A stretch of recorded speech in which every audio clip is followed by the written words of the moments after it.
En 2023, un ancien ingénieur de la NASA a affirmé avoir construit une machine capable de se soulever contre la gravité, et ce sans utiliser de carburant. Pas de fusée, pas de feu, pas d'échappement, juste de l'électricité.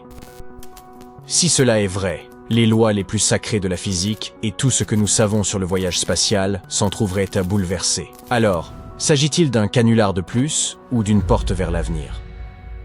Le nom de cet ingénieur est Charles Buller. À la NASA, il veillait à ce que les fusées n'explosent pas comme ça, accidentellement. Il a fait partie des programmes Space Shuttle, Hubble, ISS, entre autres méga-projets. Maintenant, Buller et son équipe travaillent pour une entreprise privée qui s'appelle Exodus Propulsion Technologies, et ils essayent de réaliser un vieux rêve d'ingénieur spatial, un vaisseau qui n'aurait pas besoin de carburant. C'est le genre de choses qui changerait instantanément tout ce qui concerne le voyage dans l'espace. Imaginez un avenir où vous pourriez aller sur la Lune, sur Mars, ou où vous voudrez sans dépenser une quantité colossale de ressources, et il affirme que lui et son équipe ont enfin résolu le problème, qu'ils ont construit une machine capable de s'élever dans les airs sans aucun propulseur. Vous avez bien entendu, l'équipe affirme avoir enfreint la troisième loi de Newton, la règle fondamentale de notre monde selon laquelle chaque action nécessite une réaction égale et opposée. Par exemple, dans les fusées, on expulse du carburant à l'arrière, c'est l'action. Poussée ainsi, la fusée avance, c'est la réaction. Un dispositif magique de ce genre enfreindrait également le principe de conservation de la quantité de mouvement. Lorsque vous exercez une poussée sur quelque chose, vous gagnez du mouvement, mais cette autre chose doit acquérir une quantité de mouvement égale dans la direction opposée pour que tout soit équilibré. Selon ses inventeurs, cet appareil changerait la quantité de mouvement total du système à partir de rien. Mais comment obtenir un quelconque mouvement sans pousser contre quoi que ce soit ? C'est comme un ballon qui pourrait avancer tout en conservant tout son air. Si cette machine fonctionne réellement, c'est qu'il doit exister une force naturelle que nous aurions manquée pendant toutes ces centaines d'années d'études du monde physique. Buller lui-même l'a appelée la « nouvelle force ». Essayons un peu de comprendre. Pour créer cet appareil magique, ils ont utilisé l'électrostatique. Leur appareil de test était petit, un objet de 30 grammes, à peu près de la taille d'un jeu de cartes, et il a réussi à créer une poussée, ou une impulsion, en utilisant des champs électriques. Un type de force invisible créé par des charges électriques. La nouvelle force commence à fonctionner lorsque deux événements se produisent dans le système. Le premier est le déséquilibre électrique. Une pression électrique se produit à travers certaines parties de l'appareil, un peu comme la pression de l'air. Si cette pression n'est pas répartie de manière homogène, par exemple, si un côté a plus de poussée électrique que l'autre, c'est le premier élément. Et cela se produit lorsque le champ électrique, la force invisible que les charges électriques créent, est configuré de manière optimale. Il doit se déployer d'une certaine manière, pas en ligne droite, mais de façon inégale et en éventail, comme les rayons du soleil ou ceux d'une roue. Et voilà, quand cela se produit, l'appareil se pousse lui-même et fait bouger l'objet entier. Au début, cette mystérieuse nouvelle force était minuscule et à peine perceptible, peu ou pas de poussée et pas de bruit. Mais avec chaque amélioration, les choses ont commencé à changer. Et en 2023, ils ont finalement mesuré une poussée suffisante pour surmonter la gravité terrestre. Le plus étrange dans tout ça, c'est que selon Buller, dans certains cas, la poussée continue même lorsque l'alimentation est coupée, tant qu'il reste de la charge dans les matériaux. C'est bizarre. C'est vraiment bizarre. Cela suggère quelque chose de totalement nouveau en physique, quelque chose de plus profond que ce que nous comprenons actuellement. Alors maintenant, tout scientifique honnête commence à transpirer, parce que ça semble délirant. Et franchement, ça pourrait l'être. Buller admet qu'il s'agit encore d'un travail préliminaire. L'équipe a publié sa découverte et a obtenu un brevet. Soit dit en passant, l'entreprise emploie des personnes qui ont travaillé à la NASA, chez Blue Origin et dans l'US Air Force. Ils bidouillent ce genre de choses depuis des décennies. Charles a présenté ses conclusions à l'APEC, une conférence pour les personnes passionnées par la propulsion alternative et des choses folles comme les moteurs à distorsion, l'antigravité et tout ce qui concerne Star Trek. Maintenant, ils travaillent activement sur ce projet.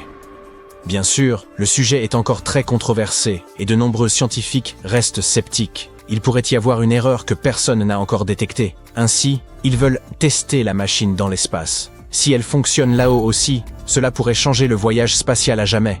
Ça pourrait être réel parce que ce n'est pas la première fois que nous découvrons quelque chose de ce genre. Récemment, une start-up appelée Evo Ltd a affirmé avoir construit un Quantum Drive, un autre dispositif de propulsion qui apparemment n'a pas besoin de carburant.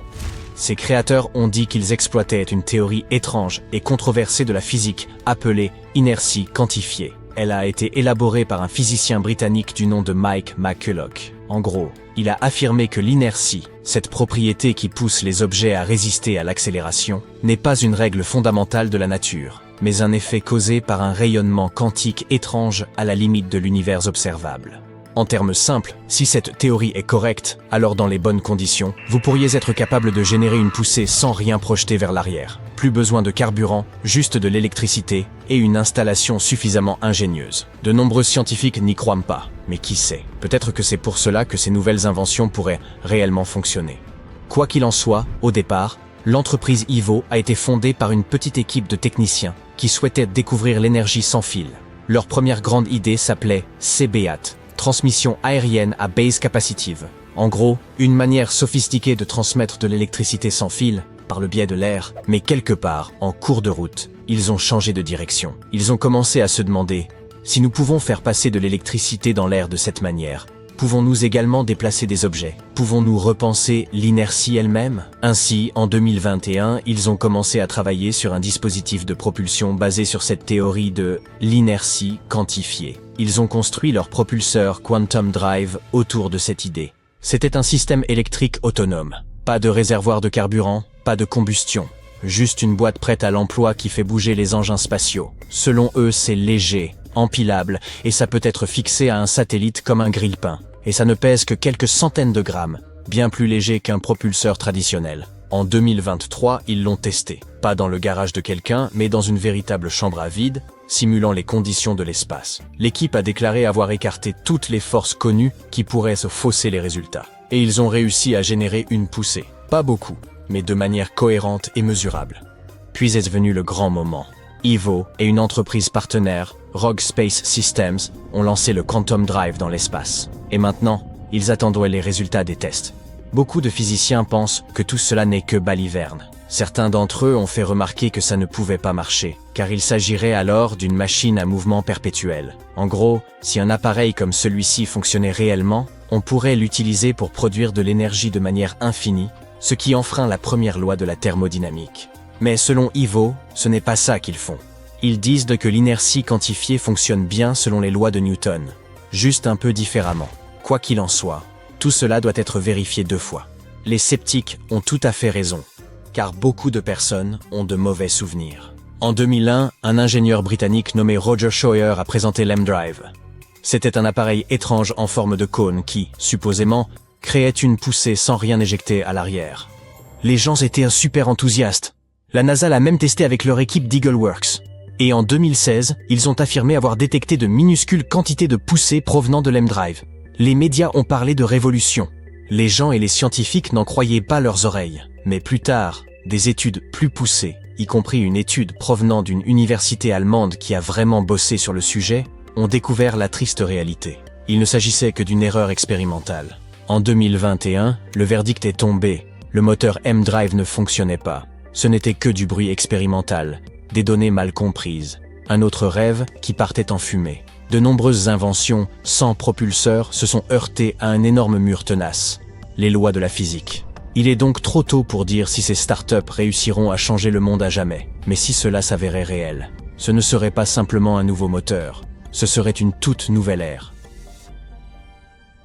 La chasse aux garde-meubles est vraiment très populaire ces temps-ci. Cette activité a beaucoup attiré l'attention en raison des nombreuses émissions de télévision qui lui sont consacrées dans le monde entier. Mais il n'y a pas que les chasseurs professionnels qui peuvent toucher le jackpot avec de super trouvailles. Un couple d'Arizona voulait simplement un canapé, mais ils n'étaient pas prêts à en acheter un neuf et voulaient faire des économies. Ils ont donc participé à une vente aux enchères et ils ont fait une offre de $10 pour un vieux canapé. Comme ce meuble n'était pas en très bon état, ils ont pu l'acquérir accompagné du conteneur dans lequel il se trouvait. Et en fouillant le box, ils ont eu une sacrée surprise. Ils ont trouvé un vieil ours en peluche rempli d'argent. Ce nounours leur a rapporté environ $300,000. En 2011, un autre homme a fait une découverte intéressante en examinant le contenu d'un garde-meuble dans la vallée de San Fernando. Ce qu'il a trouvé, c'est une vieille bande dessinée intitulée Action Comics No. 1. L'homme ignorait à quel point ce magazine était précieux, jusqu'à ce qu'il l'apporte à un expert pour une estimation en bonne et due forme. Et il s'est avéré que cette bande dessinée était la première à présenter Superman. Mais pas de chance, notre ami a dû rendre la BD à son ancien propriétaire. En réalité, elle avait été dérobée à un célèbre acteur. Lui-même, un passionné de BD et de Superman en particulier. L'acteur avait signalé la disparition du magazine à sa compagnie d'assurance et aux autorités, mais personne ne savait où il était. Finalement, cette BD d'une valeur estimée à environ $1 million a retrouvé son propriétaire légitime 11 ans après avoir été volé. Un autre objet extraordinaire a été trouvé dans un garde-meuble à Melbourne, en Australie. Il s'agissait d'une Harley-Davidson 8 soupapes de 1927 avec un sidecar. D'après l'avis des experts, ce véhicule fascinant est demeuré là pendant plus d'un demi-siècle avant de refaire surface en 2015. Il a été mis en vente assez rapidement et a été acheté pour la somme faramineuse de 440 000 €. La vente aux enchères de garde-meubles abandonnés sont souvent amusantes. On ne sait jamais ce que l'on va y trouver, ni le profit qu'on pourra en tirer. Voici l'histoire d'un couple de Long Island qui, pour 100 $ seulement, a fait la meilleure acquisition de sa vie. Dans leur mystérieux garde-meuble se trouvait une Lotus Esprit de 1976. Cette voiture est spéciale en raison de son design, mais aussi car c'est celle qui a été utilisée dans le James Bond de 1977, L'espion qui m'aimait. Au début, le couple n'avait aucune idée que la voiture était célèbre. Ils ont donc simplement cherché à la réparer afin de pouvoir l'utiliser. C'est vrai qu'elle avait l'air plutôt cool. En l'apportant dans un garage, ils ont découvert tout ce qu'elle avait d'exceptionnel. Rapidement, ils ont pu déterminer son origine et ils ont fini par la vendre lors d'une vente aux enchères en 2013. Son prix ? 997 000 $, soit un peu plus de 930 000 €. Un autre habitant du sud de la Californie a découvert quelque chose d'incroyable dans un garde-meuble abandonné en 2017. Son box était rempli de vidéos vintage, de consoles et de cartouches de jeux.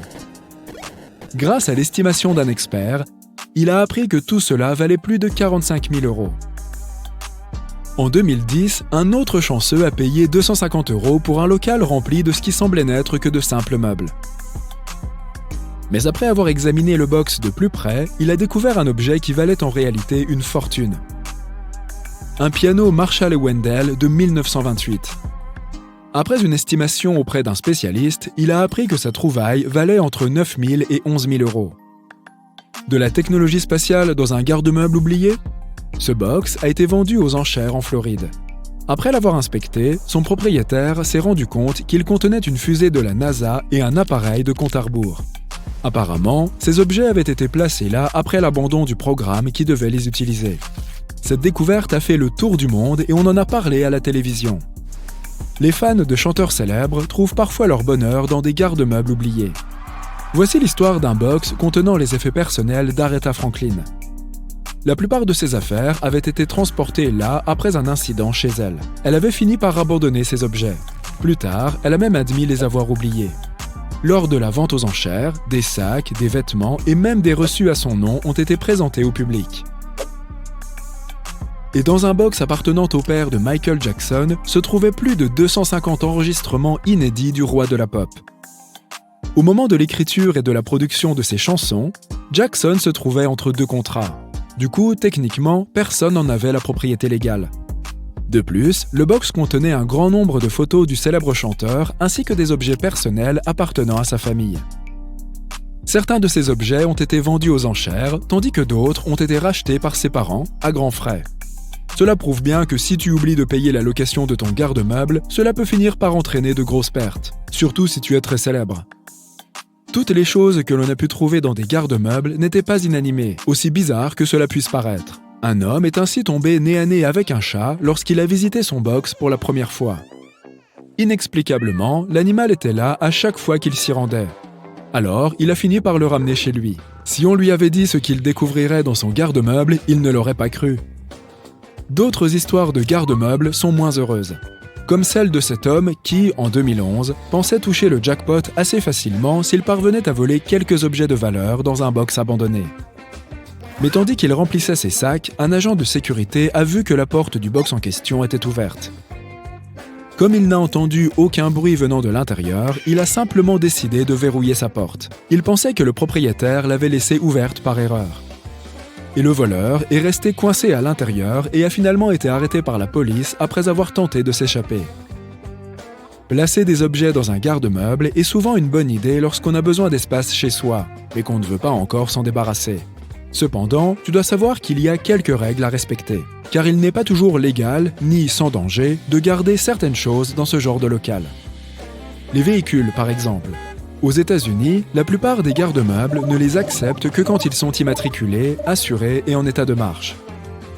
Et cela ne s'applique pas seulement aux voitures, mais aussi aux remorques, aux bateaux et aux camions.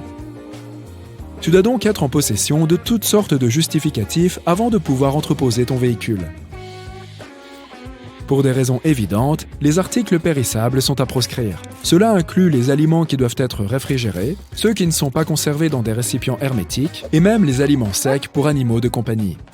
La plupart des espaces de stockage refuseront ces articles car ils peuvent attirer les insectes et les rongeurs et même favoriser le développement de bactéries et de moisissures. Tu penses peut-être que tes conserves ne poseront pas de problème. Dans la plupart des cas, elles ne seront pas autorisées non plus.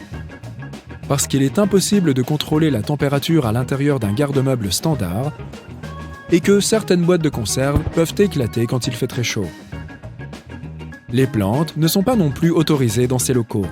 Non seulement elles ont besoin de la lumière du soleil, mais elles peuvent aussi attirer les insectes et les parasites. De plus, certaines plantes peuvent dégager des odeurs désagréables si elles ne sont pas traitées correctement. Il est donc préférable de les planter à l'extérieur ou de les offrir si tu ne peux plus les garder chez toi.